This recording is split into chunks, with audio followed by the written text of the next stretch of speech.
Fellow mappers, and welcome to episode 6 of Black Diamond's alternate future of the world. Starting out, you'll realize that all of the empty spaces in America has all consolidated, and what was once empty land has now been filled with countries. Now, most of these countries are very weak, but they are still countries. Now, they don't really have international recognition, but they're kind of just de facto there. These borders, I know, are very bad, but you're going to have to live with them, and eventually they will consolidate, so it won't be bad for long. I also added capitals in major cities to every country in the world. It took me like 2 days, which is why it's been a while since my last upload, but, I think it was worth it because now I can draw much better. Anyhow, what's going to happen is you'll see is that Chinese-funded revolutions are going to happen in the DRC and in Zambia. In the DRC, revolutions here, and in the other urban areas in this area of the country will all erupt. And the communist revolution will quickly spread, and the pockets that were formed will quickly meet up and get bigger. Before the Democratic Republic of the Congo's military can stop it, the pockets are already starting to meet up and consolidate a front. And before anyone knows it, almost a third of the country is overthrown by the communists. In Zambia, a similar thing is happening. Over in Zambia, similar things will happen as communist revolutions from urban areas of the country will begin to spread and cut off half the country. The expansion will continue further and will quickly start to sweep the country. Pushes are made extremely far by the communists and will reach this major city, capturing it. Pushes are made by the communist forces far into the eastern half of Zambia, and small gains will be made on the western front too. Further pushes will be made, and eventually the entire half of Zambia will fall to the communists. Now their push will continue, and the old forces will have trouble repelling, but they will be able to stop them as they approach the capital. Looking back to the DRC, the communists will travel up the river, cutting off supply from this half as they continue to push. They make an extension out to reach the city and begin to encircle it. They expand their front line and widen their push as they go in and seize this city as well. The communists will push along the river, attempting to cut off the northern area. Congo forces will make a small push back and even recapture the city here. However, it is all in vain, as the communist Congolese forces will continue pushing, will capture the city along the rest of the river, and seize the northern half of the territory. They soon will retake this city and continue pushing. Push by the DRC is made to reach this major city over this way. DRC forces will try and cut off the push, and they actually do make it successful. However, enough forces are in here that they are able to push back out and regroup with the communist forces. Push will be made and the city will be captured. Soon after, they'll push down towards this lake here and capture it, and move further south to this city. The spearheads on both sides will meet up in the city and encircle the city like so. City is sieged, and the forces widen their spearhead as to not get cut off. After about a month of siege, the city will soon fall, and this entire large area will come under their control. Soon after, the capital of the Congo will be seized by communist forces, and the rest of the Democratic Republic of the Congo will finally capitulate. In Zambia, the communists will also make stellar progress. An encirclement around the capital is attempted and is made very well. However, they're not quite able to complete the encirclement as forces will push them back. However, most of the remaining forces from the previous Zambian government is occupied the capital, and the front will be able to push quite far into the rest of the Zambian countryside. In fact, they push all throughout this area and spearhead all throughout this area and are soon able to capture all of it.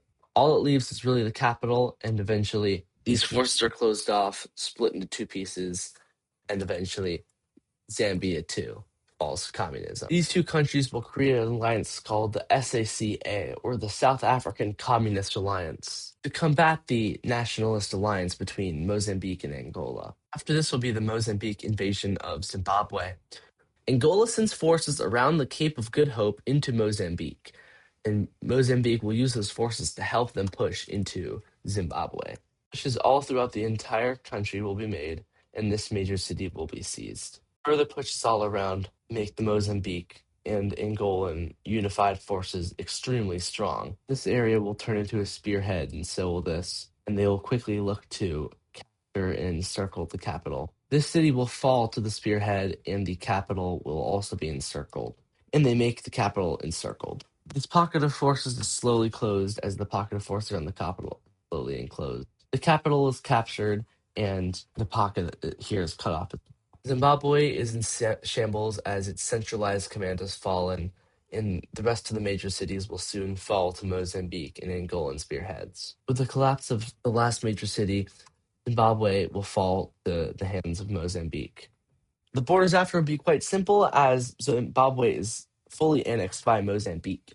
Angola has also sent some money they looted from Zimbabwe as a thank you for helping contribute to the war. However, seeing all the wars occurring, a new faction between Botswana, South Africa, Lesotho, Eswatini, and surprisingly, the Comoros will be created. This alliance stands for democracy and against communism and nationalism and fascism. These countries are the final bastion of democracy in the south of Africa. If you look up back to Russia, you'll remember that recently they haven't been doing much in staying out of conflicts due to them being rebuilt after their war with Ukraine and the loss of these territories.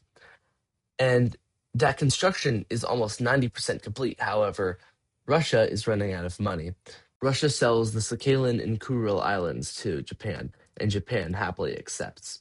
These islands at one point were a part of the Japanese Empire, but were seized by Russia after World War II. Japan is an economic powerhouse in this world and has enough money to spend to buy these islands off of Russia. I also created this ocean borders mask, which shows the islands and which country owns what islands. So Japan's ocean border will expand quite a bit. And Japan's borders will now look like this, being much stronger than they were before. Another alliance will be formed called the Pacific Economic Alliance. This economic alliance will be formed between Japan, Kiribati, the Marshall Islands, Micronesia, Fiji, New Zealand, Australia, New Caledonia, Bougainville, Solomon Islands, Vanuatu, Nauru, Palau, the Philippines, Hawaii, and Samoa. All of these countries are very frequent traders with each other and like the idea of creating an economic pact to solidify their trade agreements. This economic alliance does not mean military alliance. So let's say China went to war with the Philippines, the rest of the countries would not be obligated to help the Philippines in that war. Next up, over by Bolivia and Chile, Bolivia will declare war on Chile because Bolivia wants a coastline again. Bolivia will push into Chile. However, Chile will be able to counter these attacks and make their own pushes in some areas. Bolivia, despite not being a weak country, is weaker than Chile. Chile will push into Bolivia, and the hope of winning the war will quickly dwindle from Bolivia as Chile will begin pushes in. However, a push by Bolivia is made in the south, and they begin to regain some of their territory and push into Chile. However, the war remains relatively stagnant, as Chile will push a little bit more, and Bolivia will push more as well. Bolivia begins to make a spearhead. However, Chile will cut it off, and these troops will be destroyed. Quite a number of troops will have fallen because of this encirclement, and Chile will begin to push Bolivia quite a bit back now. Chile will wrap around this way and make further pushes into Bolivia. Chile begins aiming for the capital La Paz.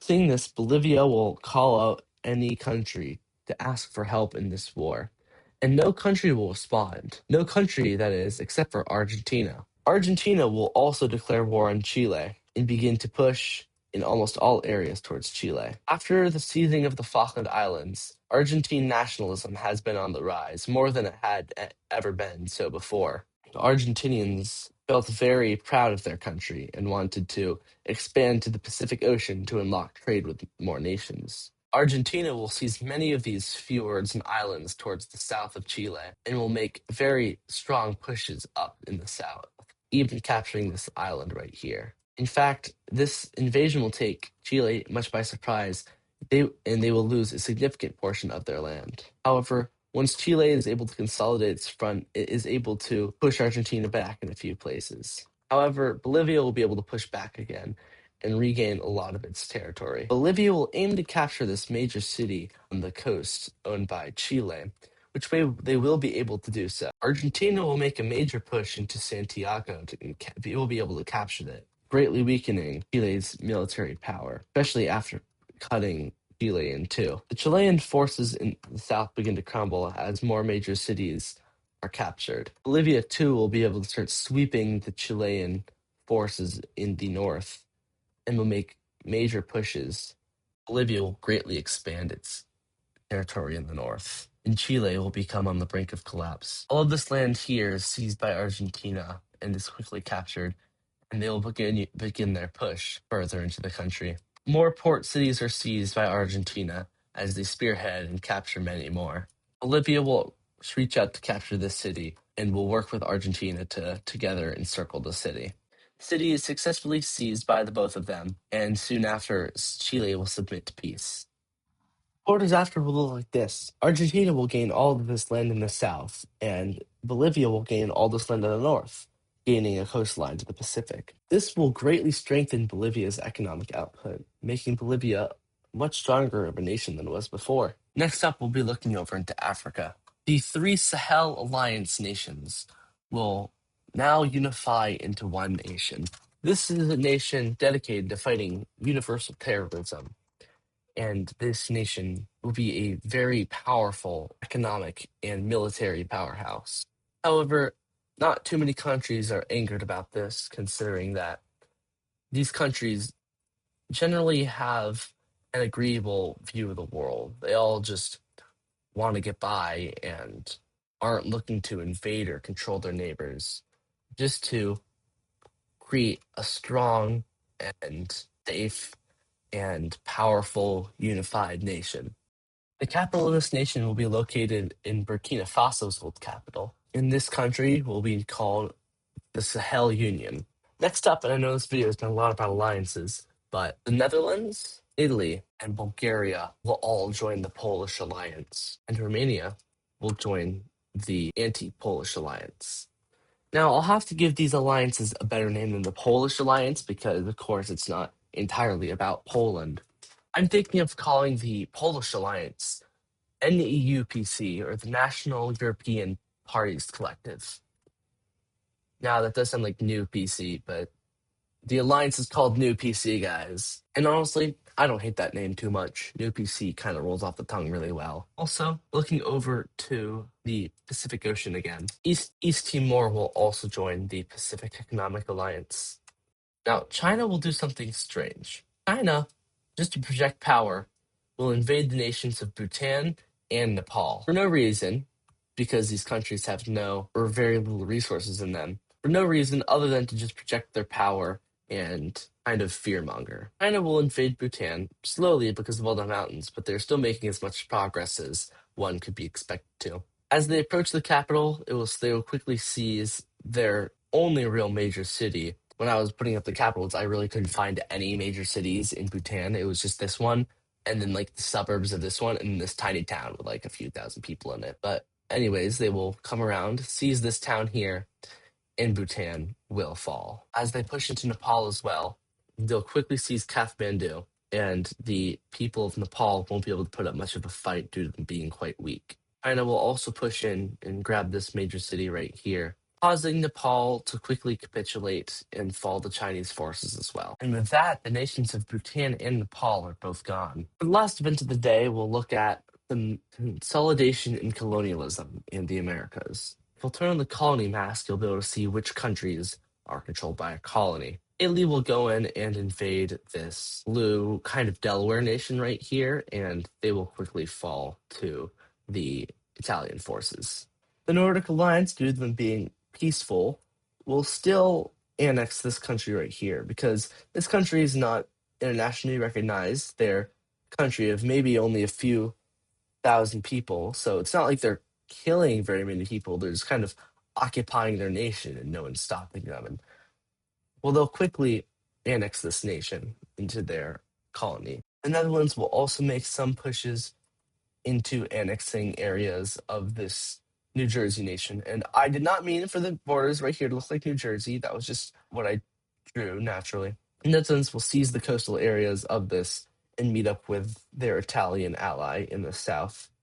quickly annexing this nation right here as well. The Germans will annex this nation to the south here, angering Croatia because Croatia had eyes on this nation as well. And this nation will quickly capitulate to the German forces. The Germans will also go ahead and seize this coastal town here near the Outer Banks and the marshy coastal areas of North Carolina. This area is not very good for agriculture, but is still good for projecting power, and it looks good on a map. Croatia will go in and invade this smaller nation right here, annexing quite a bit of the South Carolina area. After only about 2 or 3 months of campaigning, this smaller nation will fall and will come underneath the ruling of Croatia. Indonesia will expand into this nation right here and quickly begin invading them. They will capitulate pretty fast to Indonesia, and Indonesia will take it all for their country. China too will invade into this nation down here, pushing around the coast and capturing all the valuable territory. It will fall quite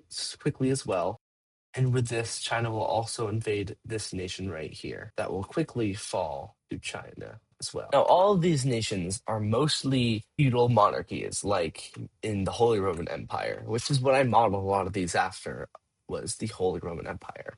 A lot of them are very weak, very non-centralized, and some bad borders will be formed between a lot of them due to royal marriages and the like. Mexico will begin pushing up into this nation, angering the Mojave Desert Nation, because these two nations were very close. The Mojave Desert Nation and Mexico have had quite a few grievances in the past, and the Mojave Desert Nation will come in to help the nation fight against Mexico, even capturing this major city of Mexico right here.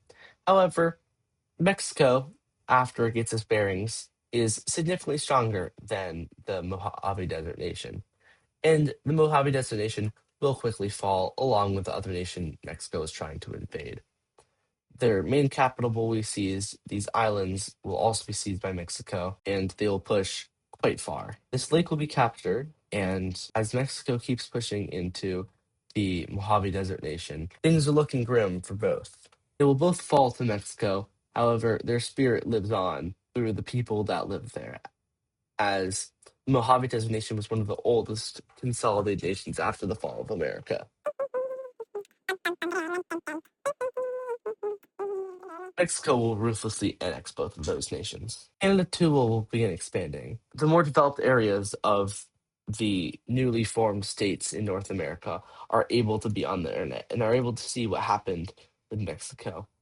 All these nations have realized that a war with Canada would be a losing war, and so they don't fight back. They just allow Canada to take them over as they please. However, these nations are not as peaceful as well. This country wants to reconnect with its exclave right here. So it will go in and invade this gray nation right here with the help of this greenish gray nation right here as well.